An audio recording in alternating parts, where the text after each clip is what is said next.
What's up, y'all? It's Grant back here with another episode of the Groovy Files, and today I wanted to talk about Scary Hours 3 with Drake. And I, it's kind of been a big debate on what he needs to do. And I know I said what I said in the earlier video about Drake, but this is what I will say. He can't please all of his fan bases. You have the Drake fans that, I just want the R&B Drake. You got the Drake fans like, no, I want the backpack rap. Or you have the Drake fans that like, you know what, I just want bangers. I don't care about nothing else. Like that's what they do. And like, my issue with Drake is basically how the stuff is written. I don't care. Like, I fuck with a lot of the visions he's going for with where he's going for musically, but it's just a pen game for me. But that's besides the point here. Drake is at the point of his career where I don't think it's not that he can't please everyone, it's that why does he need to?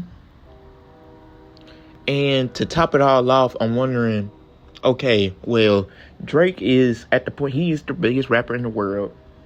This isn't the blog era anymore where, I just want to do the backpack rap. Like, no, I ain't gonna say he has to do a mix of everything, but the appeal of Drake is like, okay, I could give you a little of this here, there, and everywhere. Now, that's not to say that it's gonna be good or necessarily bad, but Drake is at the point now, it's like, you probably gonna get a best of everything project. Now, is that to his benefit?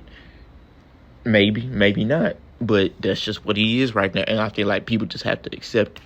Now, with Scary Hours 3, I feel like there was a lot of... How do I put this? There was a lot... With Scary Hours 3, there was definitely a lot of, okay, I've been looking at what the timelines and Instagram and all this shit they've been saying and be like, okay, I need to work with these guys. Okay. I'm gonna get the monkey off my back, and the real hip hop fans or the backpack rap fans or the guys that take it, that love Drake in the blog era, they're now like, okay, I'm kind of pleased now. I rapped over Alchemist, I rapped over Conductor Williams, I rapped over what is that guy's name? I cannot remember. Overcast. I rapped over those beats. Like, I don't know what more else you want me to give you.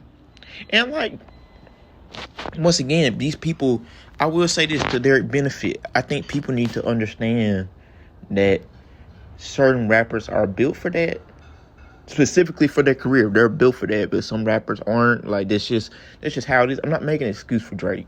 I've been that person with Drake's music for so many years. Like, okay, if he just cut down the album to 12-ish songs and give us a good, like, okay, he need to focus on one specific lane, he will be set.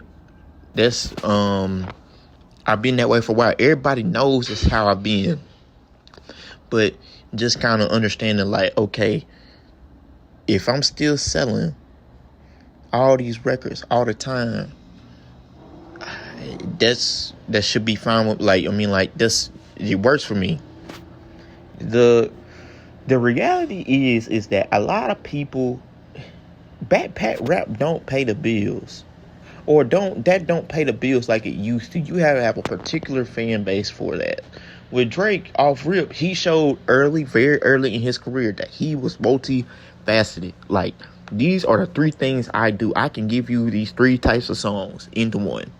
And granted, he's been able to do that at a very high level for so long, up until about 2017, where like 2018, where about Scorpion dropped, where it's kind of like, okay, this don't hit the same. Or like, yeah, he still shows flashes, but it don't fully hit the same. Like, nothing was the same. If you're reading this shit, More Life, those are projects I feel like, okay, Drake was on fire on all cylinders, every single one. Now it's just like some, but the thing is, like, he can still lock in when he really needs to. But the thing about that is, I just don't think it's priority for him.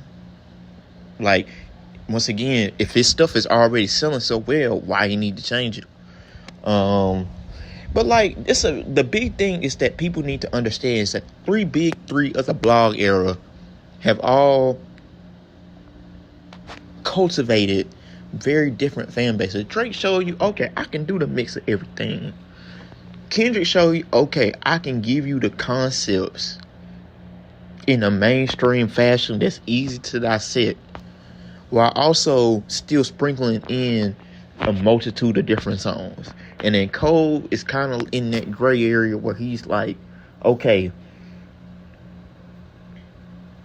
I can give you the backpack rap, but then I can kind of give you a little bit of the hits, but also give you a little bit of said backpack rap as well. So like each of the big three do their own thing very differently, but also some people do it better than others.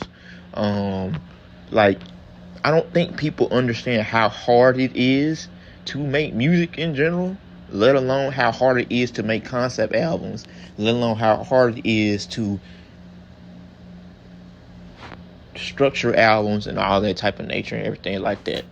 But that's pretty much all I got. I wanted to talk about Scary because I personally enjoyed it a good bit, even though I feel like there were a couple songs I really wasn't rocking with. But other than that, I appreciate you guys. I love you guys. I'll be back with another video soon. Be easy.